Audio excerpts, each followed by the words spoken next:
Una joven de 19 años, una bolsa de plástico, un contenedor de basura color azul arrastrado hasta el desierto de San Luis Río Colorado, y una mujer de 43 años que durante casi 4 semanas se hizo pasar por víctima usando la misma red de colectivos que un día había ayudado a fundar. Esa mujer se llama Blanca Zulema, y esta madrugada del 8 de julio, a las 3:47, dejó de ser una supuesta desaparecida para convertirse en detenida por feminicidio agravado. Estas imágenes no las vas a ver completas en ningún noticiero de televisión abierta, porque lo que ocurrió en la colonia Reforma el 15 de junio y lo que ocurrió en la colonia Solidaridad el 8 de julio son dos escenas separadas por 23 días de mentira, y esa mentira tiene fecha exacta de cuándo se cayó. Atención Sonora, atención México. Lo que Omar García Harfuch confirmó desde la Coordinación Federal esta semana no fue solamente la captura de una presunta feminicida, fue la desactivación de una farsa que ofendió a miles de madres buscadoras en todo el país.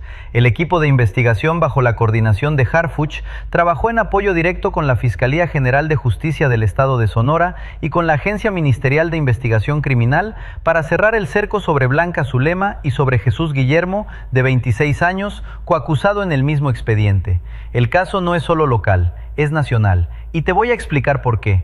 Eso es lo que sabes hasta este momento, pero hay algo que los noticieros no te van a contar. Lo que no mostraron es que Blanca Zulema no fingió su desaparición por miedo, la fingió por cálculo, y ese cálculo se apoyó en 3 decisiones específicas que ella tomó entre el 20 de junio y el 8 de julio. 3 decisiones que en su cabeza parecían inteligentes, 3 decisiones que la Agencia Ministerial de Investigación Criminal identificó una por una y que finalmente la pusieron a disposición del Ministerio Público con la medida cautelar más severa que existe en el sistema penal mexicano: prisión preventiva justificada sin posibilidad de amparo mientras avanza el proceso por feminicidio agravado. Y hay algo más que los reportes oficiales no dijeron. Había alguien más en esa casa la madrugada del 15 de junio. Alguien que hasta hoy no tiene rostro, no tiene nombre público, pero sí tiene ubicación en la carpeta de investigación.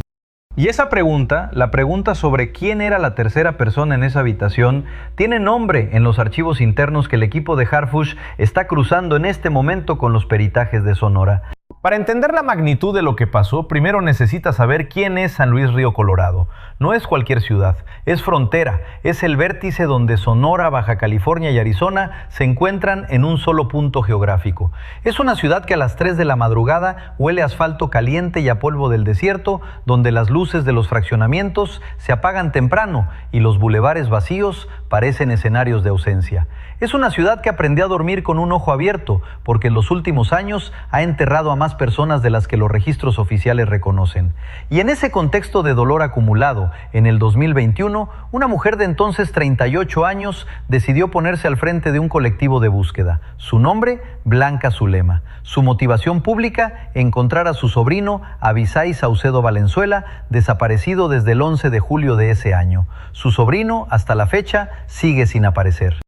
Ella encabezó el colectivo Buscando en San Luis Río Colorado durante ese periodo inicial. Coordinaba jornadas de rastreo en zonas desérticas, hablaba con familias, difundía fichas, aprendió el lenguaje del dolor, aprendió los protocolos, aprendió sobre todo cómo se activa una ficha de búsqueda y cómo se moviliza la solidaridad. Ese conocimiento, adquirido en el peor momento de su vida familiar, es exactamente el conocimiento que usó 5 años después para tratar de evadir a la justicia. En 2023, según confirmó Mónica Espinosa, actual representante del colectivo, Blanca Zulema dejó de participar en las jornadas. Diferencias internas, distancia, silencio. Pero el vínculo emocional con esa red no desapareció por completo. Ella sabía que si algún día caía una ficha con su rostro, alguien la iba a compartir, alguien la iba a creer. Esa era su red de escape, ese era su seguro, ese, sin que ella lo supiera todavía, iba a ser su primer error. En ese mundo de dolor genuino, de madres reales buscando hijos reales, Blanca Zulema cometió el primer error de una cadena que la sentenció. Error número 1. Ocurrió el 15 de junio a las 3 horas con 12 minutos de la madrugada dentro de un domicilio de la colonia Reforma en San Luis Río Colorado. Blanca Zulema y Jesús Guillermo convivían con Carla Yuret, una joven de 19 años, mientras consumían bebidas alcohólicas y narcóticos, según lo establece la carpeta de investigación de la Fiscalía. Cuando el conflicto sentimental estalló, cuando Jesús Guillermo reaccionó violentamente al encontrar a Carla Yuret conviviendo con otro hombre, Blanca Zulema tomó una decisión. No se apartó, no llamó al 911, no salió de la casa, se sumó a la agresión. Ambos sometieron a la joven, la golpearon repetidamente y finalmente la asfixiaron con una bolsa de plástico. Y aquí está el error verdaderamente fatal. Ella creyó que sumarse la protegía, creyó que ser cómplice activa era más seguro que ser testigo pasiva. Pareció inteligente. En una lógica retorcida, en una madrugada con alcohol y narcóticos, pareció que el silencio compartido era más fuerte que el silencio individual. Lo que Blanca Zulema no sabía era que los feminicidios de dos agresores dejan el doble de rastros, el doble de ADN, el doble de fibras, el doble de huellas en el contenedor azul donde metieron el cuerpo, el doble de imágenes cuando ese contenedor fue trasladado a la zona desértica. La Agencia Ministerial de Investigación Criminal no necesitó reconstruir la escena adivinando, la reconstruyó siguiendo dos rastros paralelos que se cruzaban en cada punto. Ese fue el primero. Detente un segundo aquí porque lo que sigue es peor. Error número 2. Entre el 20 de junio, cuando el cuerpo de Carla Yuret fue localizado en la zona desértica, y el 6 de julio, cuando un juez libró las órdenes de aprehensión, pasaron 16 días. 16 días en los que Blanca Zulema tuvo la oportunidad de hacer lo que hace cualquier persona con instinto de fuga: desaparecer de verdad, cruzar la frontera, perderse en Mexicali, perderse en Nogales, perderse en cualquiera de las decenas de rutas que un habitante de la frontera chica conoce mejor que la palma de su mano. No lo hizo, se quedó. Se quedó porque tenía un plan mejor, o eso creyó. Su plan era usar la infraestructura emocional de los colectivos de búsqueda para simular su propia desaparición. Un plan que en su cabeza tenía 3 ventajas. 1. Si apareció una ficha con su nombre, las autoridades tendrían que investigar como si fuera una víctima, no como sospechosa. 2. La solidaridad automática de las madres buscadoras haría que la ficha se difundiera en toda la República en cuestión de horas. 3. Si eventualmente la encontraban, siempre podría alegar que había sido secuestrada, amenazada, presionada. Pareció inteligente, pareció brillante incluso para alguien que había vivido por dentro cómo funcionan los colectivos. Pero había algo que Blanca Zulema no sabía todavía. Lo que no sabía era que la MIC ya había cruzado sus datos biométricos con el sistema de reconocimiento de la Fiscalía desde el 22 de junio, apenas 2 días después del hallazgo del cuerpo. Lo que no sabía era que su teléfono, aunque ella creía haberlo apagado, había emitido 3 pings de conexión a torres celulares de la colonia Solidaridad entre el 28 de junio y el 1 de julio. Lo que no sabía era que la ficha falsa de su desaparición, aquella que aseguraba que había sido vista por última vez el 30 de junio, en lugar de retrasar la investigación, la aceleró. Porque los investigadores de la AMIC compararon la fecha declarada de última vista con los registros reales de movimiento y detectaron una inconsistencia de 48 horas que era imposible de explicar salvo por una cosa: manipulación deliberada. Ese fue el segundo. Pero había algo que Blanca Zulema no sabía todavía. Si llevas tiempo siguiendo este canal, sabes que aquí es donde reconstruimos lo que otros solo reportan. Si todavía no estás suscrito, este es el momento. Suscríbete y activa la campanita, porque lo que viene ahora es la parte donde la trampa se cierra. Error número 3. Este ocurrió en las últimas 72 horas antes de la captura, entre el 5 y el 8 de julio.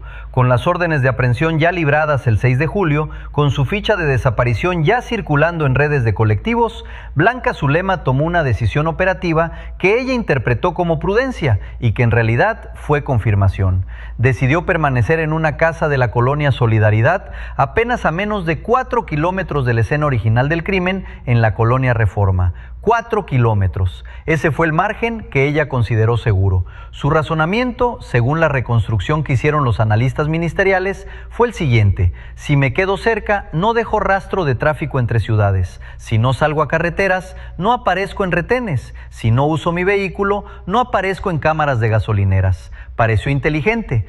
Y con 48 horas sin detectar movimiento visible de fuerzas federales alrededor de esa casa, Blanca Zulema interpretó el silencio como seguridad. Lo que no sabía era que esas 48 horas habían sido diseñadas. La AMIC, coordinada con el equipo de investigación bajo el mando federal, ordenó retirar toda presencia uniformada del perímetro para crear exactamente esa sensación de falsa calma. La casa había sido geolocalizada desde el 5 de julio con un margen de 40 metros. Un dron de vigilancia de altitud media confirmaba 2 siluetas dentro del inmueble mediante firma térmica cada 4 horas. Y esos pings de conexión celular que Blanca Zulema desconocía se seguían registrando cada vez que ella o Jesús Guillermo tocaban sus dispositivos, aunque fuera por un segundo. Ese tercer error fue lo último que calculó mal, porque esa madrugada Harfuch ya tenía todo lo que la Fiscalía de Sonora necesitaba para actuar. Afuera todo parecía normal, adentro ya era demasiado tarde. 8 de julio.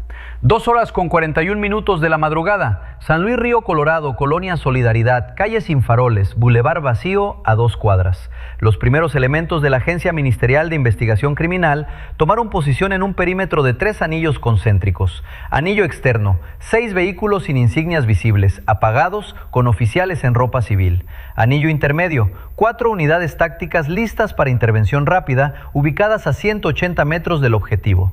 Anillo interno, 9 elementos ministeriales con chalecos identificados AMIC listos para el ingreso, sin sirenas, sin luces, sin radios en alto volumen, solo el crujido de la grava al paso de las botas y la respiración contenida de los agentes esperando la orden. El puesto de mando móvil, instalado a 400 metros del inmueble, mantenía comunicación en canal encriptado con el Centro de Coordinación Federal en la Ciudad de México, donde el equipo de Harfuch monitoreaba en tiempo real cada movimiento a través del feed del dron de vigilancia. Harfuch no estuvo físicamente en San Luis Río Colorado esa madrugada. Estuvo frente a las pantallas del Centro de Mando Federal, con líneas encriptadas abiertas hacia el comandante de operaciones de la AMIC en campo, autorizando cada fase. Eso también es parte de cómo opera el secretario. No necesita estar en el punto de acción para estar en control de cada decisión que importa.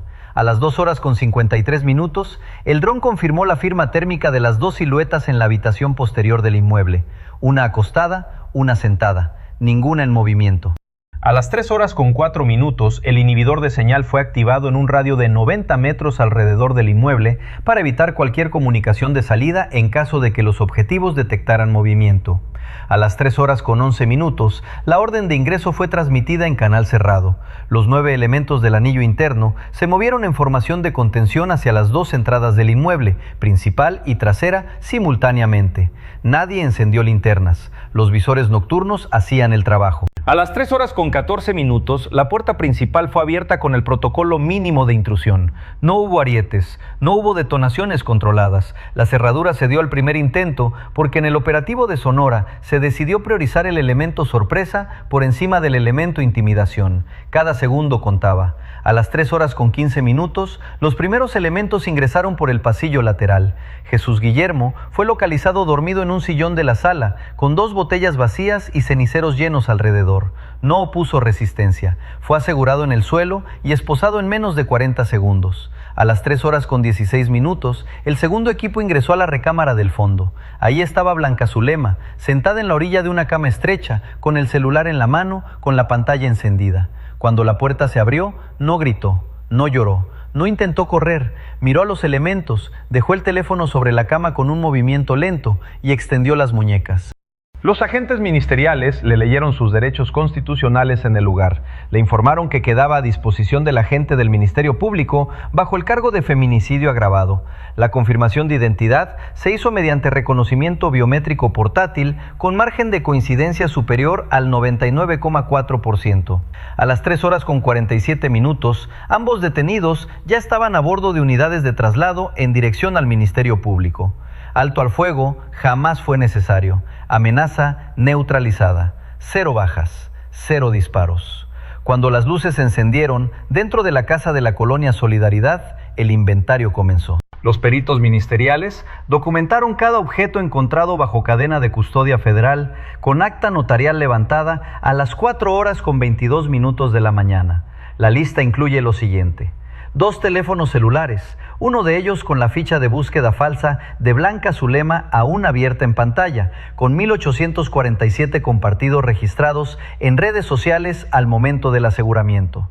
Piensa en lo que eso significa por un momento. Casi 1,900 personas de buena fe habían compartido la mentira. Casi 1,900 madres, hermanas, colectivos, ciudadanos comunes habían prestado su voz para amplificar el escondite de una presunta feminicida. Continúa el inventario. Una computadora portátil con historial de búsquedas relacionadas con rutas de cruce fronterizo hacia Yuma, Arizona. Ropa recientemente lavada dentro de bolsas de plástico negro selladas, cuyas fibras están siendo comparadas con las encontradas en el cuerpo de Carla Yuret. Restos de sustancias controladas en la mesa del comedor. Un total de 43,200 pesos en efectivo, distribuidos en 2 sobres cerrados. Cantidad menor pero significativa. No era dinero de fuga, era dinero de espera. Detente un segundo aquí y procesa esa cifra con una traducción humana. 43,000 pesos es aproximadamente lo que gana una madre buscadora en 3 años de trabajo voluntario, sin sueldo, buscando a un hijo. Y estaba en la mesa de la mujer que fingió ser una de ellas. Eso no es todo. El siguiente hallazgo hizo silencio en la sala del inventario. Dentro de un cajón bajo llave en la recámara principal, los peritos encontraron un documento manuscrito con anotaciones que la Fiscalía todavía no ha hecho públicas, pero que fuentes cercanas a la investigación describen como un cronograma de fechas y contactos, algunos de ellos coincidentes con la fecha declarada como última vista en la ficha falsa. Ese documento no estaba en ningún reporte previo, pero lo más valioso no brillaba. Lo más valioso que encontraron los agentes en esa casa de la colonia Solidaridad no fue el efectivo, no fue el celular, no fue la computadora. Fue un objeto pequeño colgado en la esquina superior derecha de un espejo de la recámara. Un silbato metálico, plateado, con un cordón naranja fluorescente. El silbato oficial que las madres buscadoras usan durante las jornadas de rastreo en el desierto para comunicarse entre ellas cuando la vegetación o el terreno impide la comunicación por radio. Un silbato de 2021. Un silbato que probablemente Blanca Zulema usó cuando buscaba a su sobrino Abisai. Y quiero que te detengas un momento en eso. La misma mujer que hoy está detenida por asfixiar a una joven de 19 años con una bolsa de plástico, había conservado durante 5 años el silbato con el que un día llamó a otras madres para buscar a un familiar. Ese detalle pequeño cuenta una historia grande. Es la historia de una identidad que ella no soltó. No porque le doliera perderla, sino porque la necesitaba como coartada. El silbato no era memoria, era instrumento. Cuando la Fiscalía General de Justicia del Estado de Sonora emitió su comunicado formal y cuando desde la Coordinación Federal Omar García Harfuch se pronunció sobre el caso, sus palabras fueron cuidadosamente elegidas. 4 oraciones, analicémoslas. Primera oración, la detención de estas 2 personas cierra una etapa, pero no cierra el caso. Detente en esa palabra, etapa. Harfuch no dijo el caso está resuelto, dijo etapa. Esa palabra confirma que la investigación continúa hacia otras personas. Segunda oración, ninguna coartada emocional puede sustituir la responsabilidad penal de un feminicidio. Esta frase es la más calculada de las 4. Va dirigida directamente al público que podría sentir compasión por Blanca Zulema, porque en su día fue madre buscadora. Harfuch está clausurando esa vía de simpatía antes de que se instale. Tercera oración, la Agencia Ministerial de Investigación Criminal actuó con la coordinación técnica del Gabinete Federal de Seguridad. 3 verbos en secuencia, no es retórica, es inventario de autoría. Confirma que el operativo tuvo apoyo federal, aunque la ejecución fue estatal. Cuarta oración, los colectivos de búsqueda de este país no serán instrumentalizados por nadie que quiera usarlos para escapar de la ley. Esta última oración no va dirigida al público general, va dirigida a cualquier otra persona en México que en este momento esté considerando usar la infraestructura solidaria de las madres buscadoras como escondite. Y hay al menos un caso más en el radar federal donde eso está ocurriendo. La diferencia no es semántica. Dale like si llegaste hasta aquí, porque esto apenas comienza. Esto no es un caso aislado, es la segunda vez en menos de un año que las autoridades federales identifican un intento de instrumentalización de colectivos de búsqueda para evadir la justicia. Los analistas de inteligencia señalan que la fórmula se repite con variaciones. Alguien con vínculo previo a un colectivo, alguien con órdenes de aprehensión pendientes, alguien que conoce los protocolos de difusión de fichas. El patrón se está documentando. Y hay más. El caso de Blanca Zulema abrió una discusión que estaba pendiente siente en las mesas de coordinación federal? ¿Cómo se protege a los colectivos genuinos, que son miles en todo el país, de personas que quieran usar su credibilidad como escudo? Fuentes que hablaron con este canal señalan que ya existe un anteproyecto de protocolo de verificación cruzada entre fiscalías y colectivos, específicamente para detectar cuándo una ficha de búsqueda corresponde a una persona con proceso penal abierto. Ese protocolo, si se implementa, es consecuencia directa de este caso. Blanca Zulema, al fingir su desaparición, cambió las reglas para todas las próximas fichas de búsqueda del país. Blanca Zulema está en custodia. Jesús Guillermo está en custodia. Pero había una tercera persona en esa casa de la Colonia Reforma la madrugada del 15 de junio. En los archivos internos de la carpeta de investigación, esa tercera persona aparece referenciada como el hombre con el que la víctima convivía al momento del conflicto sentimental que detonó la agresión. Ese hombre no ha sido imputado, ese hombre no ha sido detenido y ese hombre, según las mismas fuentes, es hoy el objetivo prioritario de la siguiente fase de la investigación, porque su testimonio puede confirmar la cronología exacta de lo que ocurrió entre las 2 horas con 40 minutos y las 3 horas con 20 minutos de aquella madrugada. Lo que Harfuch tiene hoy es significativo. Tiene a los 2 autores materiales del feminicidio en prisión preventiva justificada. Tiene la escena de la Colonia Reforma con evidencia de ADN, fibras, huellas. Tiene el contenedor azul. Tiene la ruta del traslado al desierto. Tiene el silbato. Tiene los teléfonos. Lo que le falta es igualmente específico. Le falta la declaración del tercer hombre, cuya ubicación exacta este canal no puede revelar, pero que las autoridades sí conocen. El próximo capítulo tiene fecha. Este canal ha confirmado que la siguiente actualización ministerial está prevista para el 24 de julio. Cuando ocurra, aquí lo vas a saber primero. Si todavía no estás suscrito al canal, este es el momento. Dale clic al botón de suscribirse y activa la campanita. Detente un momento y piensa en lo que esto significa. Carla Yuret tenía 19 años. 19. Es la edad en la que una persona apenas empieza a decidir qué hacer con su vida. Es la edad de las primeras decisiones grandes, los primeros errores propios, los primeros descubrimientos. Carla Yuret no va a tener 20, ni 25, ni 30. Su nombre va a existir de aquí en adelante en actas judiciales, en carpetas de investigación, en notas de prensa. Su familia va a vivir un ciclo que ninguna familia debería vivir. Y del otro lado de esta historia hay una pregunta que no tiene respuesta cómoda. ¿Cuántas de las 1,847 personas que compartieron la ficha falsa de Blanca Zulema van a poder dormir tranquilas esta noche sabiendo que amplificaron una mentira?